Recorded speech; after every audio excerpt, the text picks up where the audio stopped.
This is my 2020 BMW M2 competition, and this is the 2-month ownership update. Now, I wasn't going to do a 2-month ownership update until I put a whole bunch of miles on this in a very short time. I bought this at 17,000 miles. We're currently at 25, 26 or thereabouts. It's about to need another oil change. Furthermore, we're here at the Pig Trail in Arkansas, and what better place to talk about the ownership of a BMW M2 than on one of the best driving roads here in this part of the country, however you define that.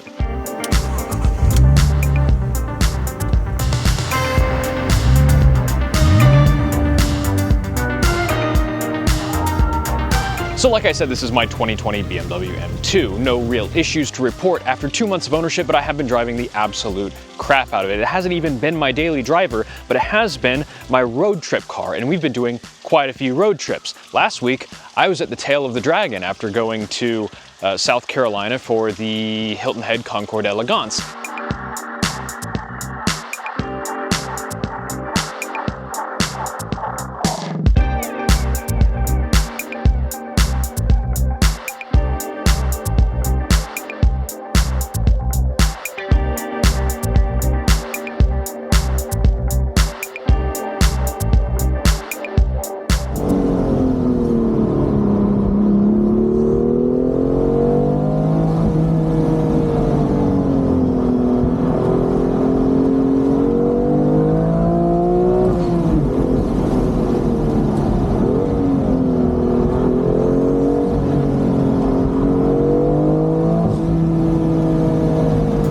Now I'm here for Porsche Palooza in Eureka Springs, Arkansas. Well, Eureka Springs is over there. We're down here at the Pig Trail. That event is actually over and we're filming this on our way home, so even more driving ahead of us. But I have put more miles on this car in a shorter amount of time than any car that I have owned previously, and it has done so effortlessly. I just wanted to go through a couple things that I have done to the car. You saw in the other video, we put some PPF on the rear trunk and also on the sort of glossy center plastic in the center console, because I very much do not like that sort of thing.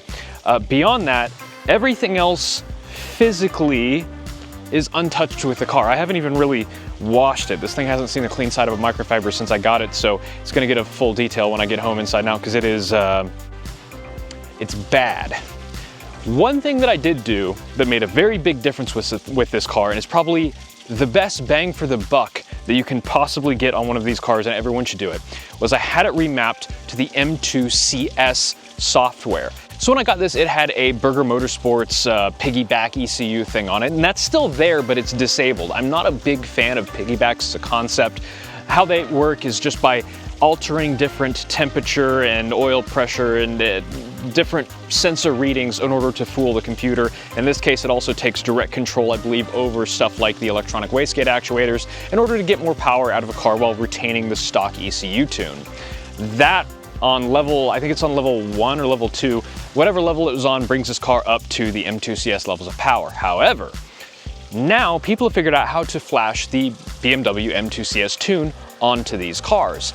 And beyond just the obvious benefit of it being an OEM tune, getting you that OEM power in a completely stock fashion, you can also get the M2 CS electronic power steering, traction control, and differential control software, which I also got for, I think it was like $300. The guy remoted into my laptop, I plugged in an Ethernet cable, and away we went. So this brought this car up from 405 horsepower stock to 450 horsepower, different steering feel, and the M dynamic mode now lets you get a lot more jiggy with it than you could previously, which is, well, I mean, you're gonna want to. Beyond all that, BMW is as BMW does. It's been a comfy car to drive, comfy car to road trip, and it's gotten about 25 miles per gallon on the highway, which is really not bad for a car that makes 450 horsepower and does 0 to 60 in about 4 seconds or thereabouts. It's also proven to be really, really practical because you can fold down the rear seats and there is more than enough trunk space for all of our stuff. And also the rear seats are quite roomy. Our friend Jay's car blew up on the way here to Eureka Springs, which is tragic. Also, I told him so.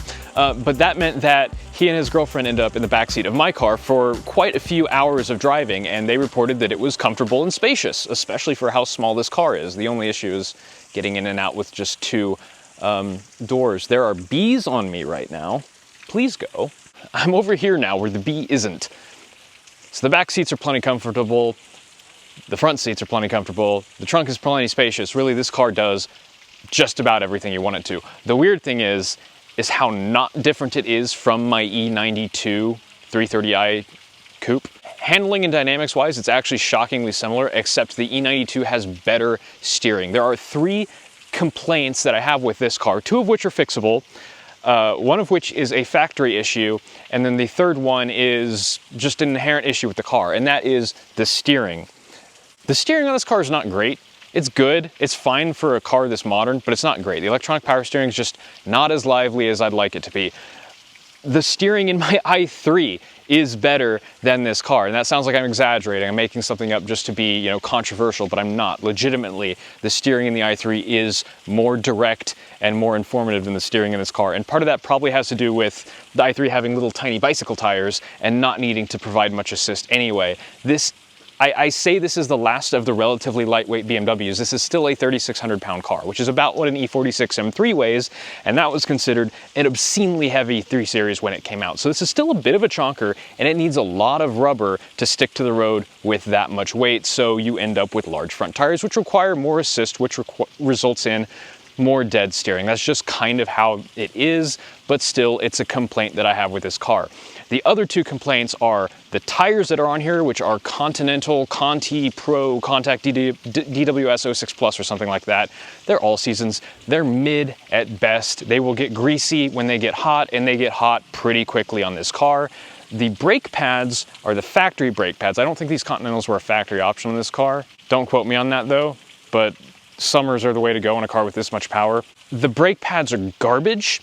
They are extremely dusty and extremely noisy, but that's fine because they also suck. They're inconsistent, they're not grabby, they overheat as well, and it's just not a great experience. Whatever cheap pads are on my E92, I actually prefer.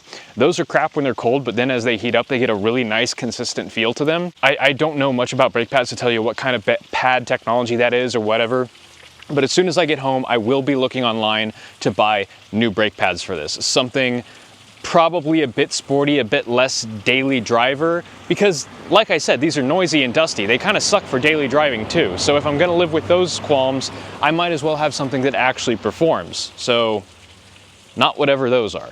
Also, this car has like a replica CS front lip, and I have hit that on everything. It's a lot lower to the ground than it seems like, and it's just a little bit too low to clear stuff. And even though it is a cheap replica front lip that's not even real carbon fiber, they're still like $1,200. Please save me from this.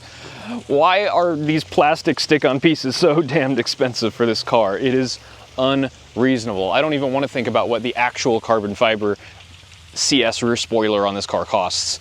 I do know from looking through BMW's catalog that there is an unholy amount of like hot boy parts for this car that BMW makes. Like, you can buy full liveries for this car, vinyl liveries, and they look horrific. You can buy carbon fiber fenders, hood, trunk, kidney grills, roof for some reason. If you want to spend $20,000, you can turn half this car into carbon fiber and save 5 pounds probably. It's absolutely ridiculous. These silly in-performance badges on the side, apparently that's a factory option for some stupid reason. BMW really embraced a certain demographic with these cars of Instagram hot boy kids, and you can tell by what official accessories they started making available. But that's enough standing in one spot and getting stung by bees and talking. Let's go talk about how it is on the road as I approach the camera rapidly. I lied, there is a reliability issue that I forgot about, and it has to do with the tail lights. This is a very, very common issue with, what are these, F87s and F22s. This taillight is full of water, and both taillights, when it's cold out, will intermittently claim that there is a turn signal bulb out. A lot of these got replaced under warranty. This car did not, so I will need to replace these on my own dime, most likely, which is fine because they are shockingly affordable for this car. I think it's like $500 for the pair.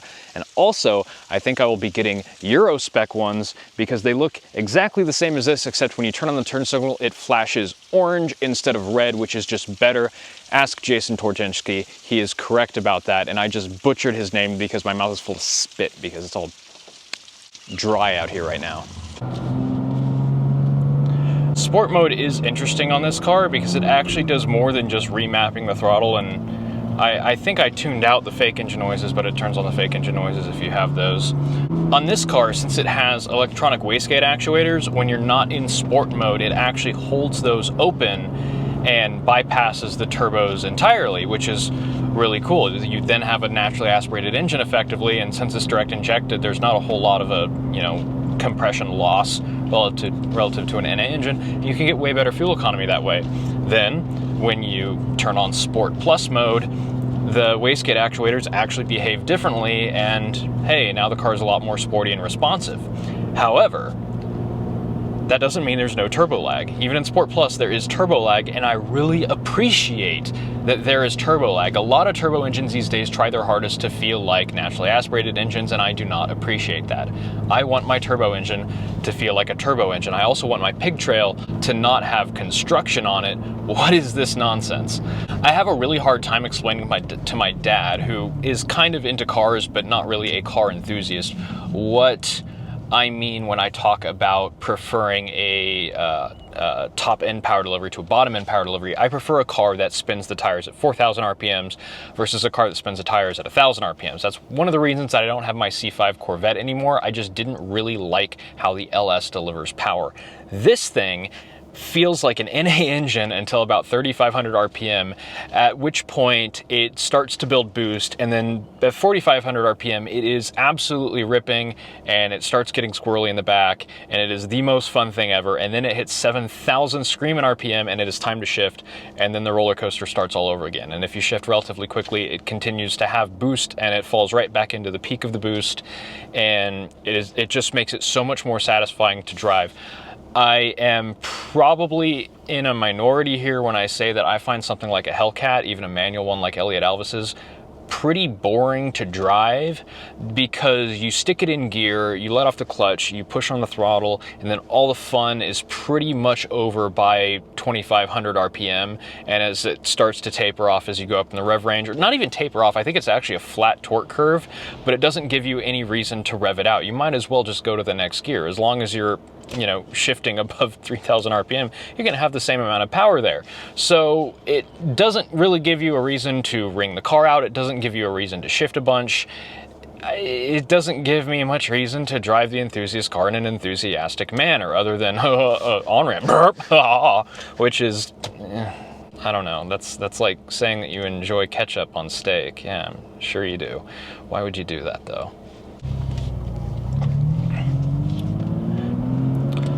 So as far as the car's dynamics go, as far as acceleration, the M2 nails it. The S55 is fantastic.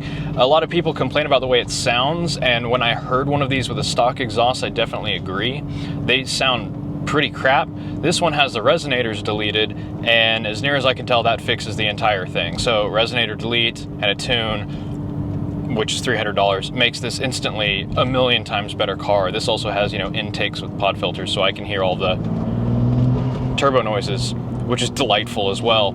Also, the M2 CS tune seems to have toned down the pops and bangs and burbles that this car does from the factory, which is great because I don't like excessive burbling. It's a little childish, and I guess BMW agrees, because the more expensive, more mature version of this car does not require them. And right now we're running into a concern that I had, where this car is so quick that it's not really as much fun on roads like these. I just hit way too fast, way too quickly, and I have to kind of spend a lot of my time coasting, because this thing just gets up to speed so rapidly. And I'm also a little bit timid on these all seasons. Definitely not the best match to this car. These are good tires. Don't let me don't be convinced otherwise. These things are fantastic in the rain, and they'd be fantastic on a car like my E92 that doesn't have enough power to just blow them off coming out of every corner. In M dynamic mode especially, if I come out of a corner and I tip into it a bit, this side will step out, and it is a lot of fun. But public roads and whatnot, try and keep it in our pants at least a little. As far as the dynamics with handling, they're fine. There's no complaints, no notes. It's not quite, you don't wear it like you do a Miata. It's still kind of a large car compared to a Miata. I mean, I've had about a Brazilian Miatas in my life, and this is definitely not that, but unlike the Miatas, I'm not looking for ways to improve upon it. This is perfectly satisfactory experience. It doesn't wallow, it doesn't roll. It rides a little on the harsh side, but they're non-adjustable, non-dynamic suspension, so that's fine, I guess. Honestly, the ride quality is perfectly tolerable. I've never felt like I really wanted this car to be softer. But, you know, as far as like turn in and stuff, it's just okay. We're getting around here just fine.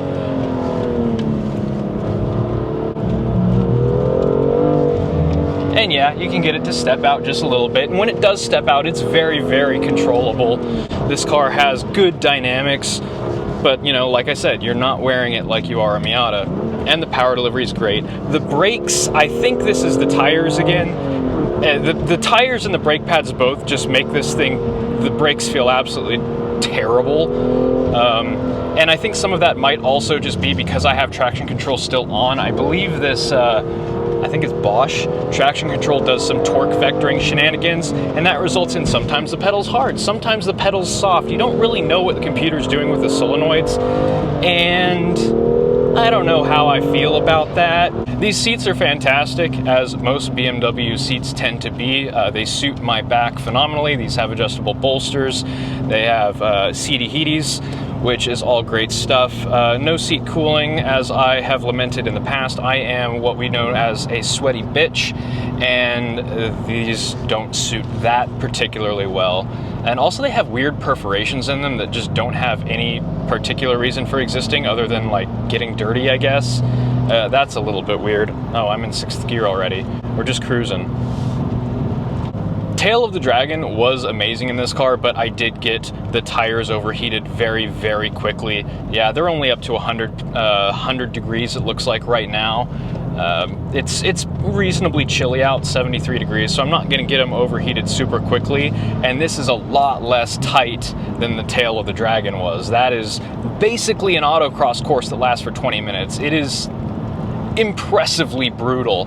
Of course, I did it 3 times, although one time I ended up stuck behind the most amazing sounding AMG GT I've ever heard in my life, that was doing 40 miles an hour while covered in rally stickers, driven by an old man. So yeah, there's that.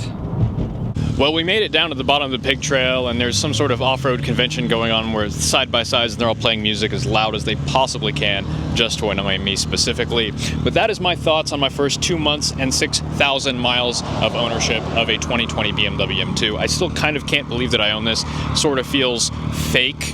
On this trip to Arkansas, I had the nicest and most expensive car of our group, which is a first for me. I'm almost always, you know, in something more befitting of my channel, so this is still a very strange and foreign experience. Also strange and foreign is being able to stand here and say I put 7,000 miles on this car and it has been problem-free. Very weird. I'm not used to it yet. This is like a whole new world for me. So we're gonna get going back to Wichita, and I'm gonna get some brake pads ordered, probably get some taillights ordered, and I'm gonna get scheduled in with the Car Ninja to get the brake pads, the rotors turned, the wheels rebalanced, and probably just a general service on this thing. And we might get his input on it. I'm not entirely sure. We'll see how I feel by the time we're done with the 5-hour drive back to Wichita. In the meantime, I'm gonna go pee. Once we got back from Arkansas, I had my wheels refinished in this really cool silver color because I absolutely hated the machined finish. And then I took the car for its first oil change in my entire ownership because it needed it.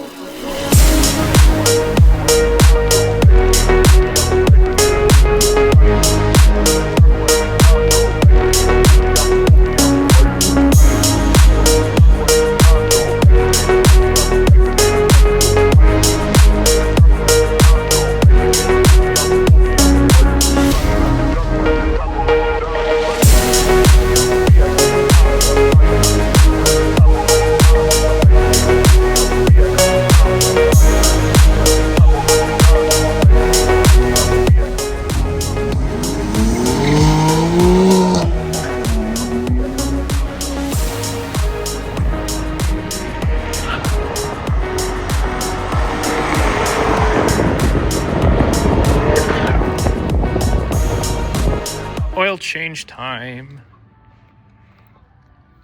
First service, because I'm overdue. Supposed to do it every 5,000 and it's been like 6. The car will now explode. Oh no. That's why you have a coolant leak. Yeah. Tyler found some residue on the intercooler, which isn't too concerning. The intercooler is a separate loop, so... The filter looks good. Yeah, I would expect it to after 5,000 miles on a brand new engine. Yeah, that's fair. You figure this thing's probably only had like 2 oil changes. How many miles is it going right now? 20-ish? Yes. Can I get 25. Oh. BMW looking a little out of place amongst billions of Audis and a Golf. No, Jetta. It's a Jetta. Yeah, VR6 turbo Jetta. And a straight 6 twin turbo.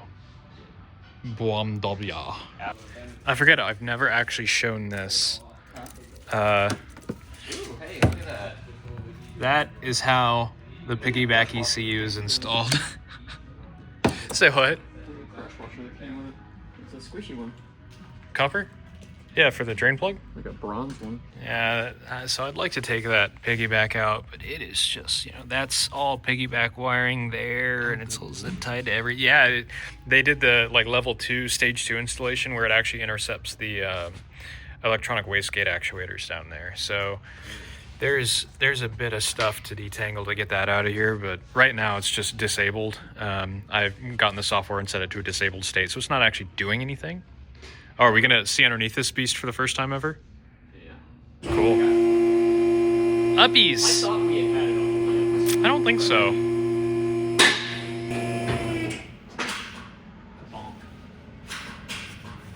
What, no wheel stud conversion? Glorious. Oh, how nice of them. Wow, look at that beefy center jack point. Let's see, the suspension looks like suspension. It says M on it. Who the hell put auto lights in a Volkswagen? What? Who the hell put auto light plugs in a Volkswagen? Yeah. A guy that can do it cheaper. Wow, look at that. Tyler, look. A level sensor that isn't broken. And it's not rubber. I just had to order a new level sensor for the back of the i3. Its headlights are staring at the ground again. Oh, yeah. We've got downpipes, stock. I don't understand why everyone replaces them. They don't look like they could flow any better. I guess they get catless ones, huh? I found where the resonators were. Oh. Yeah, you said, because I recall... Yikes. We found some, super doo-doo welds. That is... That's a 15 or 16. The second owner of this car must have just been a real piece of work. However, I do recommend doing this on every single one of these cars because it makes it sound not like crap. You still got a resonator here. And then, honestly, the muffler is smaller than I expected. And it has valves in there somewhere. Some would say it's huge. Huge.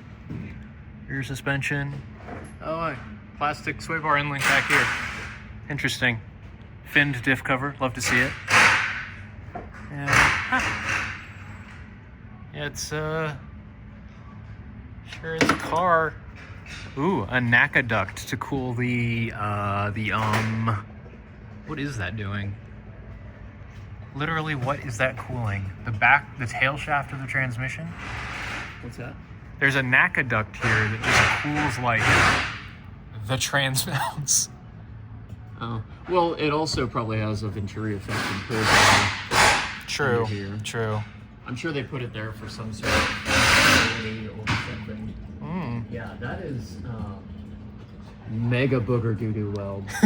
Yeah, I'll have to take that to American Muffler and be like, hey, could you just fix and use some nicer pipe, please?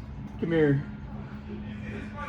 Hey, you're a welder. What's your what's He's not a welder, but he's you know better than your this. yeah? What's your opinion on that?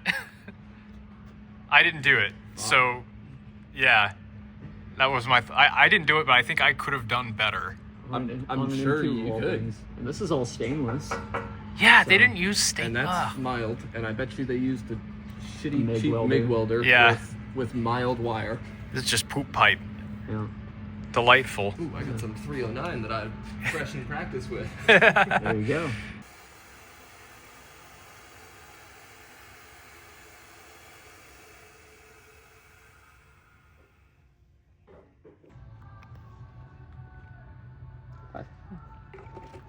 Delicious.